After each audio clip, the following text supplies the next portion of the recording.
नाग है शस्त्र उठा करे आह्वान रण क्षेत्र तेरा चहु और व्यूह में तू है घिरा बना लाल धारा तू शौर्य दिखा यहाँ दुष्ट गिद्ध सा ताड़ रहा है कीन हृदय में गाड़ रहा घने अंधकार में गुम है छटा बलि वेदी सजी गतिरोध हटा छल बल वर्चस्व ने स्वांग भरा दुष्कर्म अधर्म का है पहरा हर शत्रु हनन नर मुंड गिरा ध्वज अपनी विजय का तू लहरा चले अग्नि शिखा सा दशहरा उन्माद क्रोध का दशहरा यही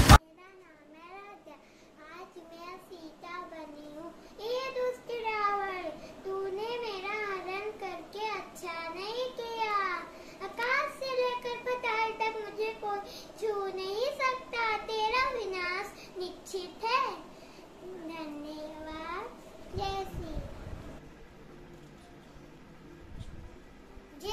राम। जय श्री राम।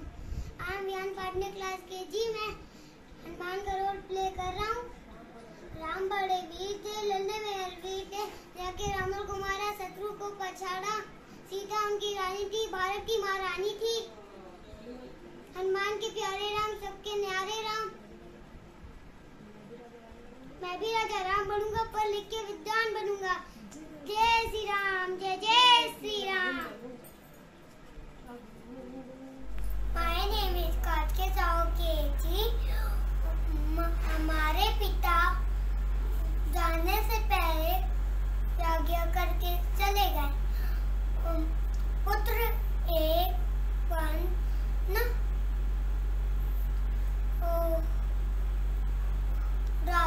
दूसरा राजा बने।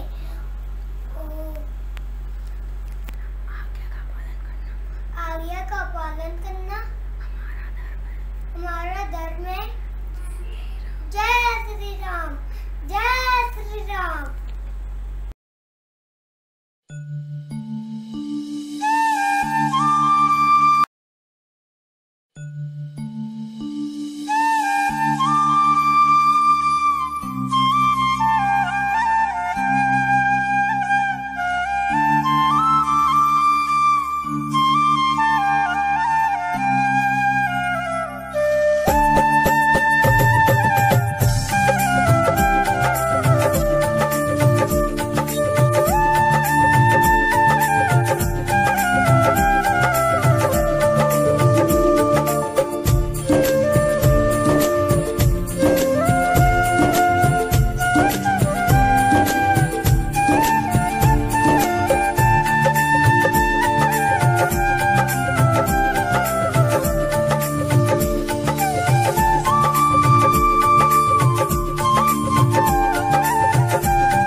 Respected principals, Mrs. G. Sharma ma'am and Mrs. N. Sharma ma'am, respected teachers and my dear students, I welcome you all here as we all have gathered here for the celebration of festival Dussehra.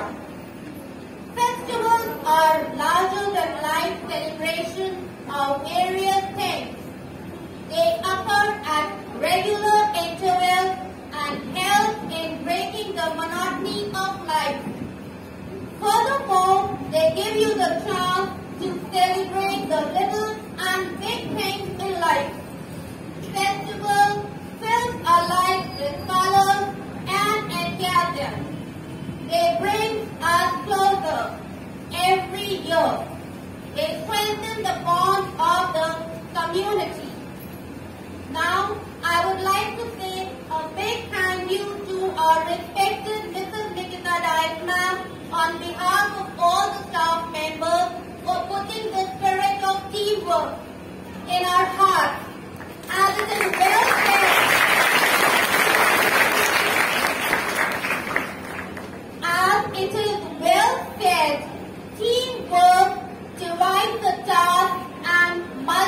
like the success.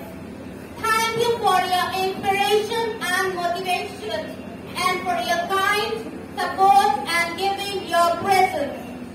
Thank you so much. I would also thank our Honorable Chairman, Mr. Adi Dayasur, respected Mr. Sanjay Dayasur and respected Yash Dayasur for all the guidance and support. Thank you so much. A big round of applause. Now I will call your Miss Brignani ma'am to come and commence with the program. Vijayadashami पर गरिमा प्रदान करने के लिए संस्था के बच्चों ने अल्प कालावधि में रामायण के कुछ विशिष्ट प्रसंगों को अपने नृत्य व अभिनय द्वारा प्रारूपित करने का प्रयास किया है। इन शिशुओं की त्रुटियों की उपेक्षा करते हुए उनके द्वारा निर्वाह किए गए पात्रों की भूमिकाओं को अवलोकन कर उनके उत्साहवर्धन की कृपा करें। इस कड़ी में मैं सर्वप्रथम प्राथमिक कक्षाओं के बच्चों को आमंत्रित करना चाहूंगी कि वे मंच पर आकर अपना नृत्य प्रस्तुत करें, जिसमें उन्होंने रामायण के कुछ प्रसंगों को अपने नृत्य के द्वारा दर्शाने का प्रयास किया है।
जोरदार तालियों से बच्चों का उत्साह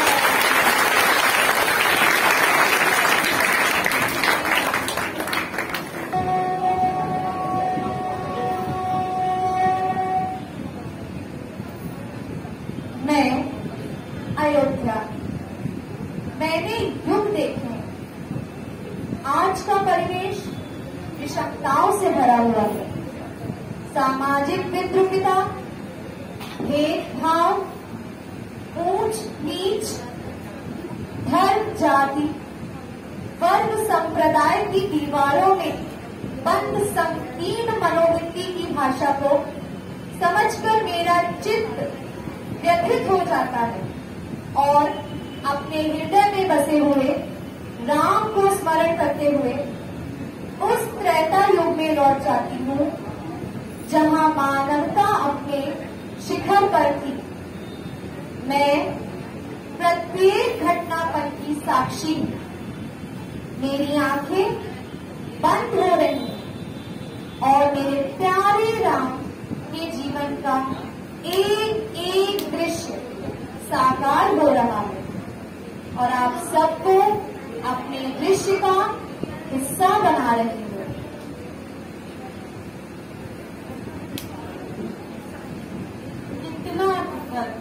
कितना गहरा महीना था जब महल में महाराजा दशरथ कैकेयी के द्वारा मांगे गए वरदानों से शुभ पीड़ित दशा में बैठे हुए हैं। कैकेयी के वचन मानने के बाद दशरथ की मनोदशा उनके मन के विचारों का झंझावत। पक्ष में राजा दशरथ तीनों पत्नियां श्री राम, सीता और लक्ष्मण का आगमन।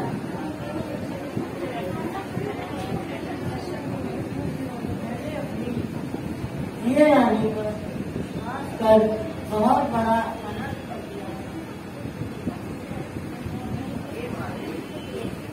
मुझे पिताश्री के दुख का कारण बताइए ताकि उसका निवारण हो।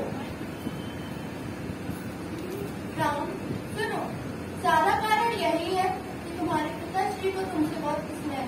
इन्होंने मुझे 2 वर देने का वचन दिया। मुझे जो अच्छा लगा मैंने मांग लिया। क्या वर मांगे? भरत का राज तिलक और तुम्हारे लिए 14 वर्ष का वनवास।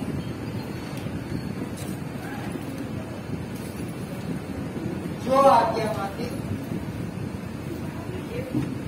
हे पिताश्री, इस मंगल के समय स्नेहवश होकर उसकी सोचना छोड़ दीजिए और मुझे जाने की आज्ञा दीजिए।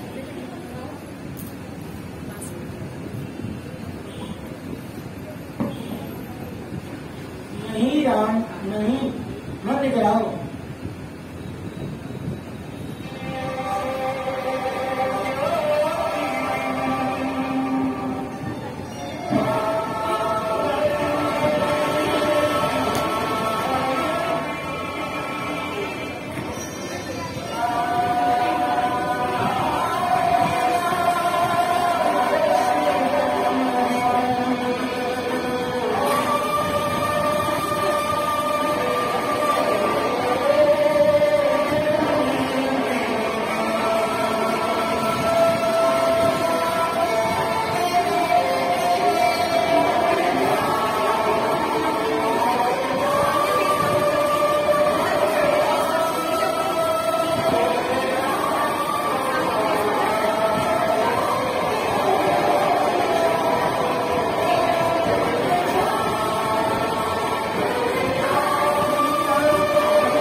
सेवकाई करते करते थक जाओगी।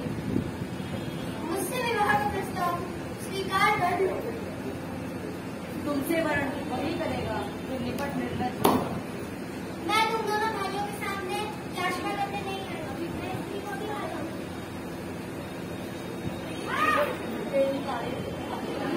रावण की बहन शूर्पणखा लक्ष्मण के रूप को देखकर मंत्रमुग्ध हो जाती है।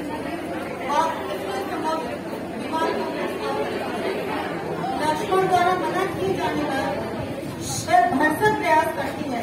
अंततः लक्ष्मण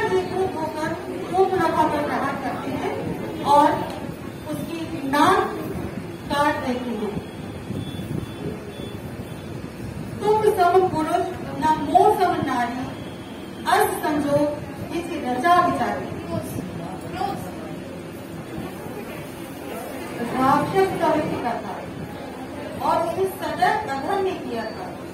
अतः उसने माता सीता का हरण भी धोखे से ही किया। रावण ने मारीच को सोने का ग्रहण बनाकर माता सीता को लुभाने दिया, जिसे पकड़ने श्री राम चले जाते हैं और दूर जाकर राम मारण को मार देते हैं।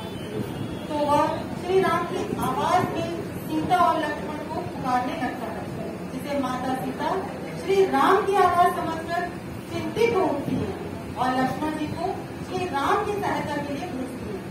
लक्ष्मण अपनी शक्ति से कुटिया के चारों ओर लक्ष्मण रेखा खींच देते हैं और माता सीता को एक बार पार करने से मना करके चले जाते हैं। तभी रावण साधु का वेश बनाकर दूर से आए हैं और भूखे हैं, हमें विश्राम की भी आवश्यकता है। क्षमा करें मुनिवर, अभी मेरी परिस्थिति घर पर नहीं है, इसलिए मैं आपकी कोई सेवा नहीं कर पाऊंगी, परंतु आप यहाँ कुछ समय ठहरे, मैं आपके लिए भोजन का प्रबंध करके आऊँ।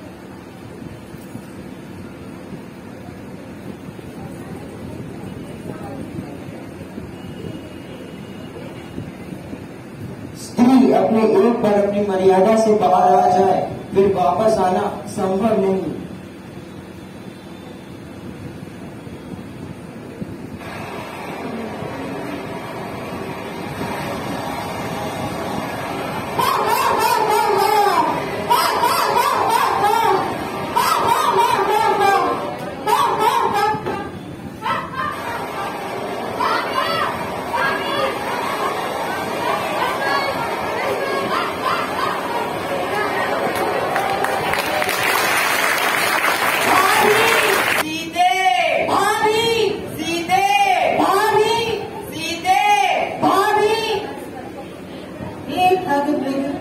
मधुकर श्रेणी तुम देखी सीता मिलने नहीं। श्री राम व्याकुलता से सीता जी को वन ढूंढते हुए आए हैं और पशु पक्षियों से सीता के बारे में पूछते हैं कि ये पक्षियों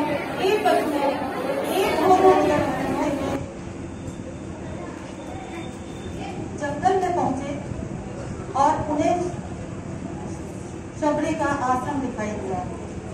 वह शबरी से मिलने उनके आश्रम पहुंचे, जिसने उन्हें किष्किंधा के राजा सुग्रीव से मिलने के लिए कहा और बोली वह आपकी सहायता कर सकते हैं।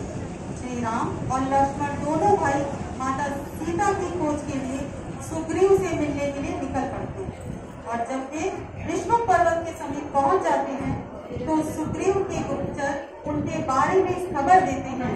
सुग्रीव उन्हें बाली के भेजे हुए गुप्तचर समझ बैठते हैं और हनुमान जी को उन्हें पकड़ने के लिए भेजते हैं।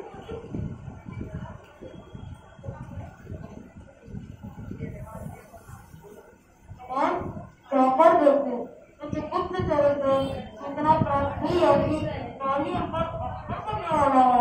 मैं अभी जाकर देखता हूँ महाराज, आप परेशान ना हो।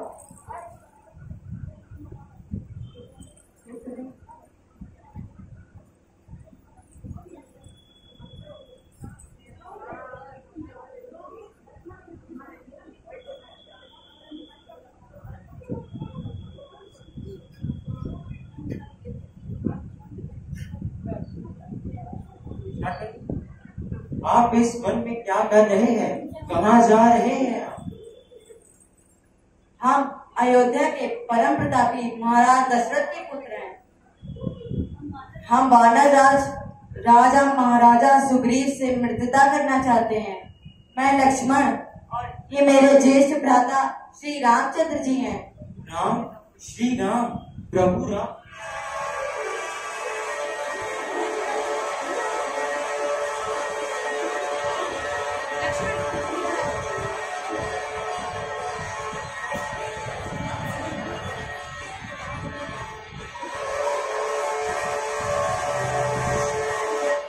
क्षमा करें प्रभु, एक सेवक से अपने प्रभु को पहचानने में भूल हो गई।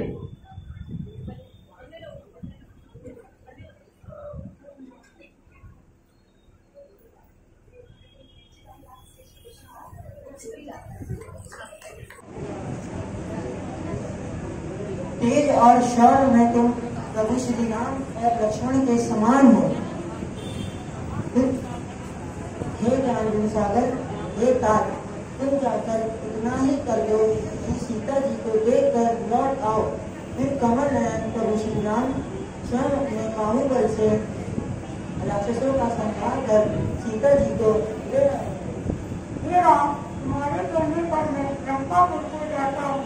आने जाने का भेद नहीं, सीता का पता लगाता हूँ।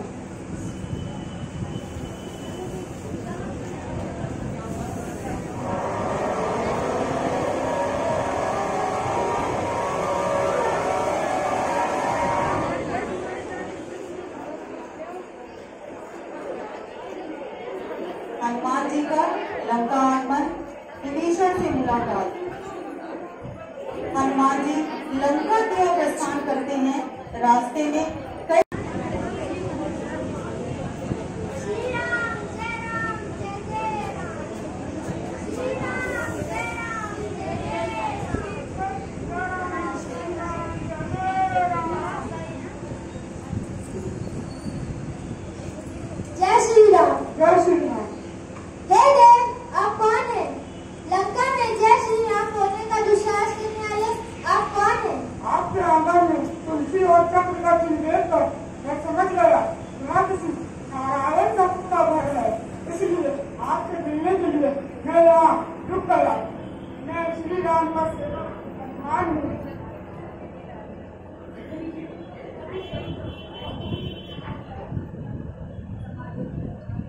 कपिश्रेष्ठ माता सीता तो प्रभु श्री राम के इंतजार में तपस्वी की भांति अशोक वाटिका में बैठी हैं। कपिश्रेष्ठ माता सीता को प्रभु श्री राम के इंतजार में तपस्वी भांति अशोक वाटिका में बैठी।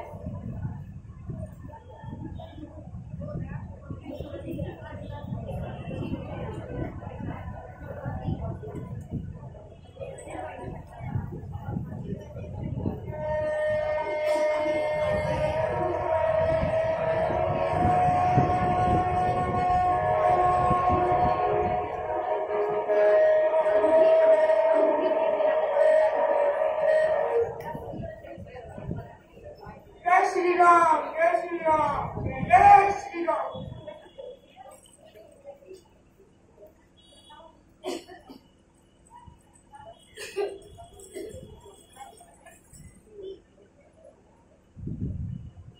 हम दिखाई देने वाले या ना दिखाई देने वाले योनि के प्राणी जो कि मेरे स्वामी का संदेशा लेकर आए, कृपया मुझे दर्शन दीजिए। माता, मैं पवन पुत्र हनुमान, मैं श्री राम का सेवक हूँ।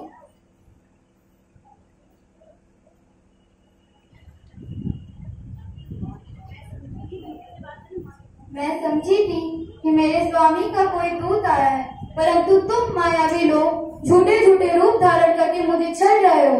चले जाओ यहाँ से। माता, शंका न करो, क्या मेरा ही रूप है? मैं वानर हूँ। क्या वही अंगूठी है जो गंगा किनारे आपने सेवक को देने के लिए प्रभु श्री राम को अपने हाथों से दी थी?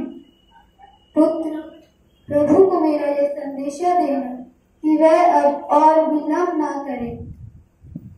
जब हनुमान माता सीता से उनके साथ चलने के लिए कहते हैं तो माता सीता अपनी मर्यादा का वास्ता देते हुए उनके साथ जाने से मना कर देती हैं।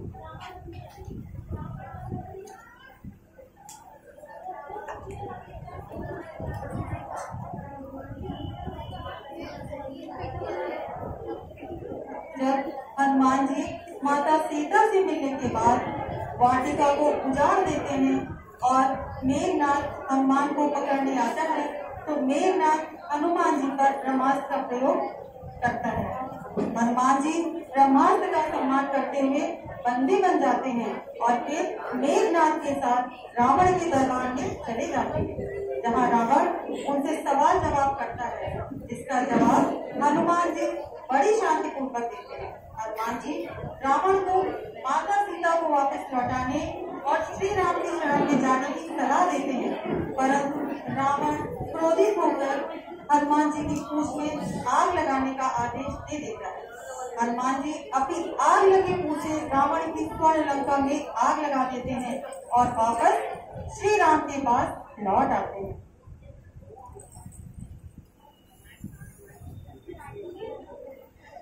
प्रभु, इसके दूध के कल का वर्णन नहीं किया जा सकता। वह जब स्वयं नगर को आ जाएगा तो क्या होगा प्रभु? स्त्रियों का स्वभाव सचमुच ही बहुत डरपोक होता है। मंगल में भी भय करती हैं। मैं से बोल दो, बैठो मत, मैं से बोल दो। हे स्वामी, अहंकार त्याग कीजिए और श्री राम जी के चरणों में चले जाइए। माता सीता को उनके पास वापस भेज दीजिए। मंडोदरी, श्रीमत को रावण मर जाएगा फिर तू झुकेगा नहीं। रावण है यहाँ समाज हमने अपने दम से बनाया है। घमंड है और अपनी ताकत का हमने तब से पाया है। नल द्वारा प्रभु श्री राम से आज्ञा लेने एवं सेतु निर्माण का कार्य आरंभ करने के लिए वानर सेना श्री रामचंद्र लक्ष्मण जी के साथ तैयार होकर सेतु का निर्माण करते हैं।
और अंततः वह समय आ ही जाता है जब श्री राम रावण को परास्त करने के लिए उनकी लंका नगरी पहुंच ही जाते हैं। और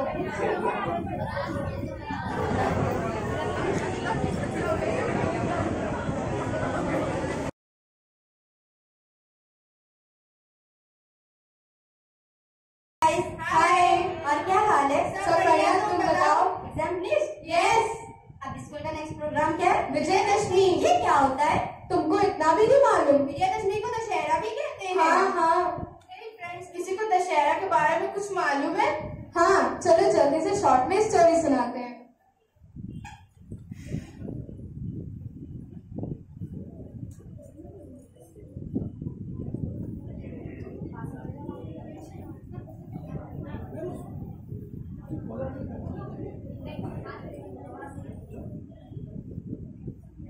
अयोध्या के राजा दशरथ की प्रिया 3 पत्नी थी। पहली कौशल्या, दूसरी कैकेयी, तीसरी सुमित्रा। कौशल्या से पुत्र राम, श्री राम, और सुमित्रा से पुत्र भरत, कैकेयी से पुत्र भरत, सुमित्रा से जुड़वा पुत्र लक्ष्मण व शत्रुघ्न थे। चारों भाइयों में बहुत प्रेम व भाईचारा था।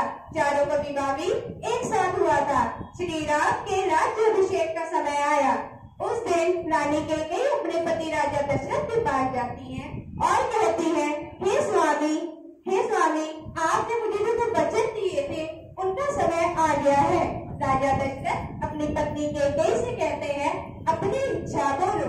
रानी कैकेयी कहती है, मेरी पहली इच्छा ये है कि राम का राज्याभिषेक न होके मेरी कोख से लिए गए जन्म पुत्र भरत का राज्याभिषेक होगा। और दूसरी इच्छा ये कि श्री राम को 14 वर्ष के वनवास राजा दशरथ यह सुनकर बहुत ही भावुक व दुखी हो गए और अपनी पत्नी कैकेयी से कहते हैं कि कैकेयी ये तुम क्या कह रही हो।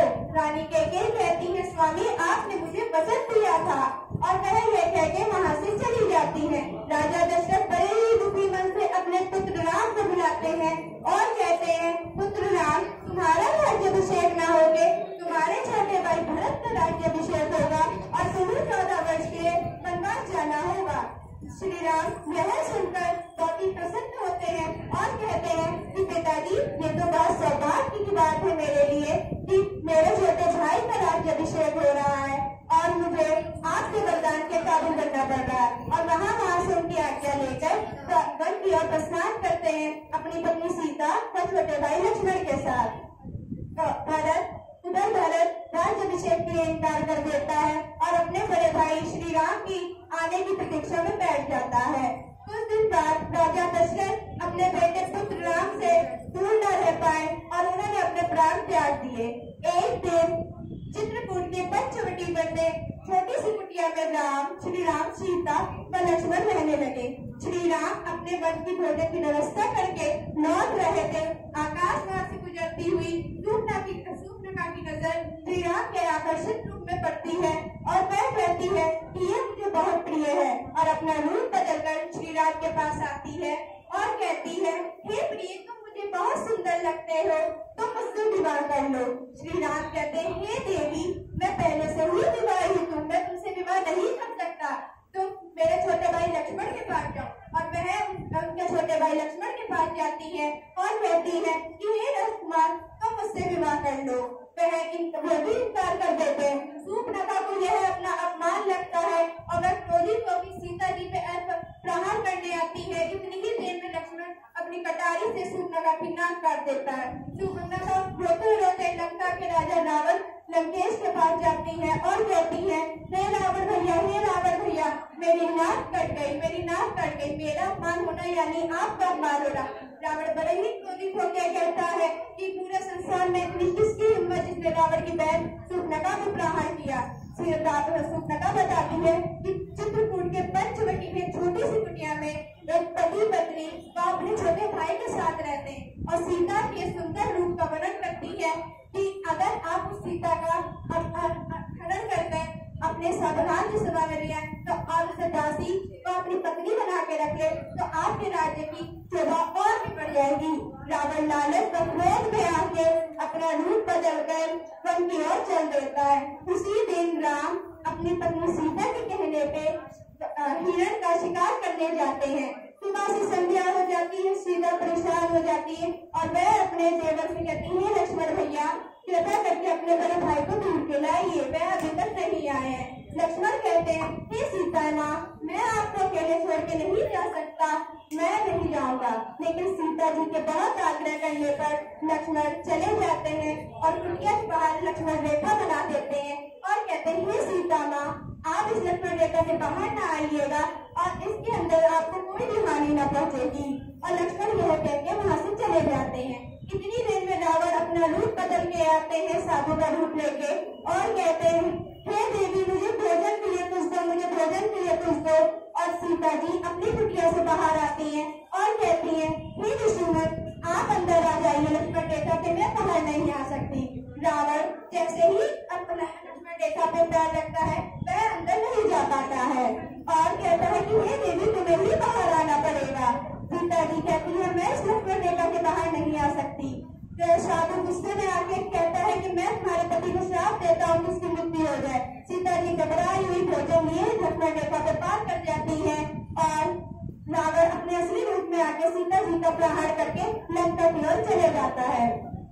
उधर राम लक्ष्मण वन के मार्ग में ढूंढते हुए सीता जी को उनको घायल मिलता है और वरुण कहता है, हे प्रभु राम आपकी पत्नी सीता को अपहरण कर रावण अपनी लंका ले गया है और वरुण यह बता के उसकी मृत्यु हो जाती है। राम लक्ष्मण उसी मार्ग में चलते चलते अपनी प्रिय भक्ते सबरी की कुटिया तक पहुंचते हैं। सबरी राम को देख के बहुत ही प्रसन्न होती है और कहते हैं, मेरे प्रभु राम आ गए, मेरे प्रभु राम आ गए। और उन्हें खाने के लिए अपने झूले बेर देती है। श्री राम लक्ष्मण बहुत ही प्रसन्न मन से वो बेर खाते हैं और सबरी से विनती करते हैं कि वह आगे का मार्ग बताएं। सबरी अपने गुरु का ध्यान देते हुए उनको आगे का मार्ग बताती है और श्री राम लक्ष्मण उसी मार्ग में चलते हुए गंगा के पर्वत पर पहुंच जाते हैं। श्री राम को अपने प्रिय भक्त हनुमान मिलते हैं। वहाँ पे हनुमान श्री राम को प्रणाम करते हुए उन्हें अपने कंधे पर बैठाते हुए अपने प्रिय दोस्त सुग्रीव के पास ले जाते हैं। सुग्रीव मान राज्य की समस्या बताते हैं और श्री राम उनके बड़े भाई बाली का वध कर सुग्रीव को उनके राज्य का राजा बनाता है। सुग्रीव व उनकी वानर सेना तैयार होती है लंका की ओर जाने के लिए। दूसरी ओर राम अपने प्रिय भक्त हनुमान को बुलाते हैं और कहते हैं हनुमान ये अंगूठी लेके जाओ और मेरी सीते को बताओ कि उनके राम उन पर आ रहे हैं। हनुमान वहां से आज्ञा लेके लंका की ओर प्रस्थान करते। वहां जाके वह अशोक वाटिका में अपना रूप छोटा करके अपना आकार छोटा करके अशोक वाटिका में प्रस्थान करते सीता जी तक पहुंचकर कहते हे सीता माँ मुझे प्रभु श्री राम ने भेजा है आप तक ये संदेश पहुंचाने को कि राम जी आप तक आ रहे हैं।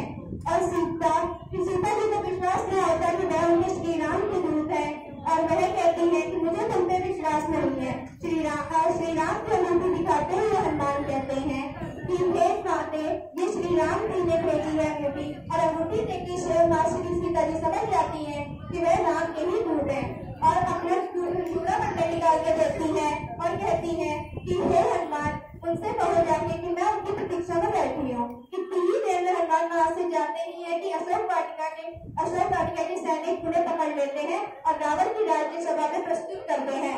रावण पूछता है कौन है ये वानर और जो सैनिक बताते हुए कहते हैं कि महाराज ये अशोक वाटिका में घुसाया और पूरी अशोक वाटिका तहस नहस कर दी और वह उस स्त्री से वार्तालाप कर रहे थे।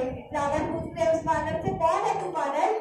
हनुमान अपना परिचय देते हुए कहते मैं प्रभु श्री राम का भक्त मुझे श्री राम ने भेजा है सीता माँ को बताने के लिए कि गदहर जब उन्हें लेने आ रहे हैं। और रावण यह सुनकर बहुत क्रोधित होता है और अपने रक्षा मंत्री से कहता है कि इसे सजा दो।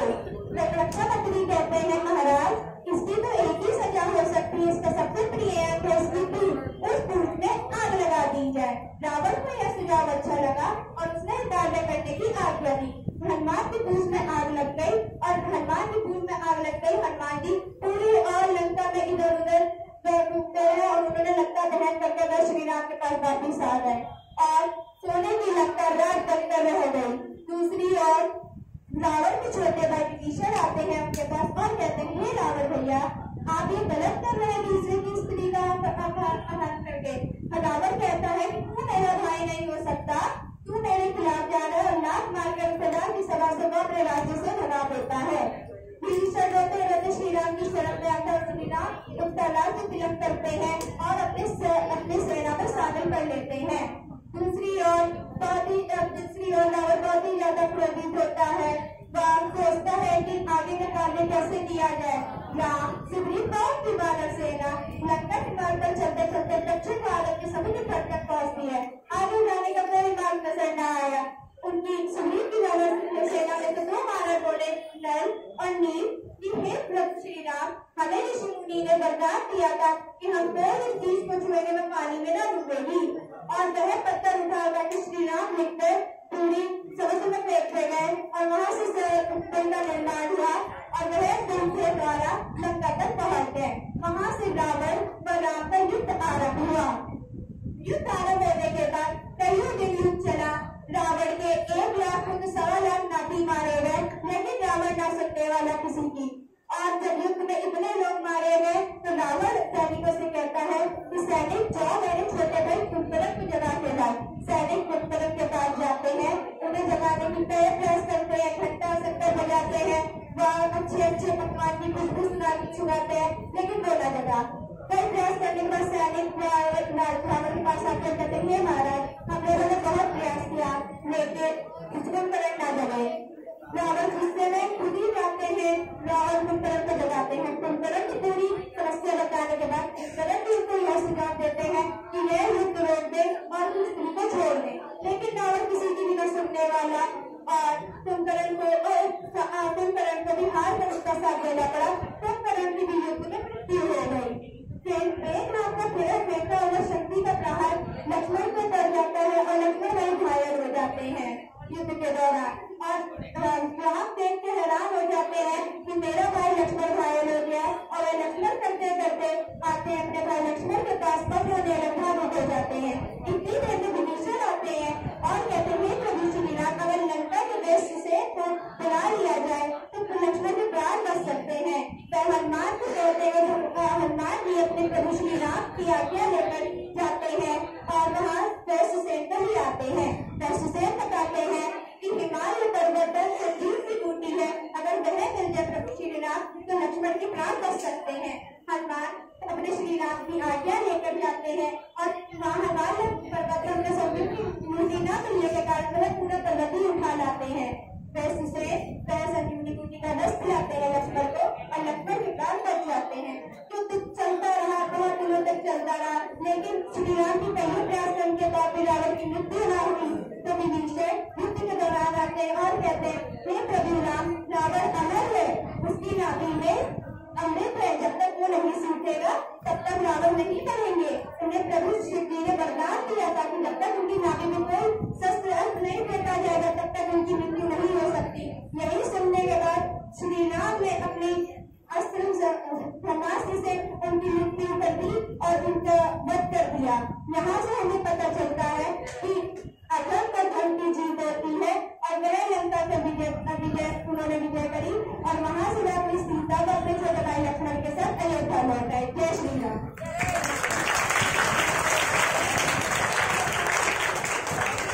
सोचता है रावण को मारा किसने? राम ने। एक मिनट प्रश्न ये है, रावण को किसने मारा? रावण को उसके भाई विभीषण ने मारा। वो कैसे? अगर विभीषण श्री राम को ये बताता ही ना कि रावण की जान उसकी नाभि में, तो वह कैसे मरता? तब तो यही हुआ ना कि रावण मरता ना, तो फिर कब?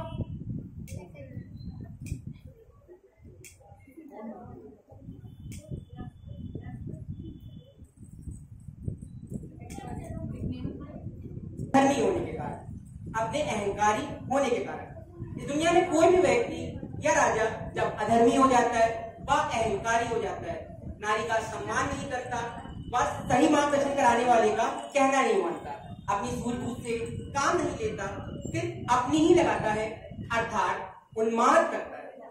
जब जब धरती पर धर्म की हानि होती है और अत्याचार बढ़ जाता है, तब तक श्री राम जैसे महापुरुष का जन्म होता है, वह रावण जैसे अत्याचारी का वध होता है। आज हमारे समाज में न जाने कितने ऐसे लोग हैं जिनका नाम रावण तो नहीं है, पर वे रावण से कम भी नहीं है। ये दशहरा हम सभी लोगों को संदेश देता है कि अधर्म पर धर्म की विजय होगी, व उसी प्रकार ऐसे दुष्ट पापियों का संहार करने हम में से ही किसी राम का जन्म अवश्य होगा, हम में से ही किसी राम का जन्म अवश्य होगा। जय श्री राम। मैं आभार प्रकट करना चाहती हूँ हायर सेकेंडरी के बच्चों का, जिन्होंने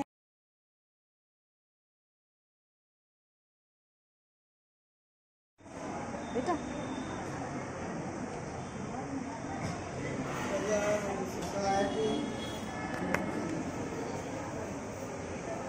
very importantly Nikita,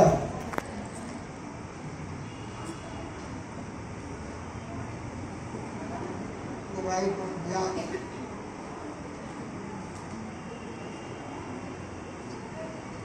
who actually started this program in this manner.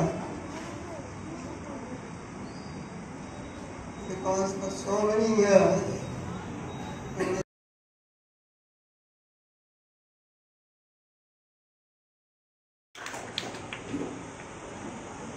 wishing you all a very happy Dussehra, and ma'am, you have created a motto, unity is strength, which could not have been possible without our all-togetherness.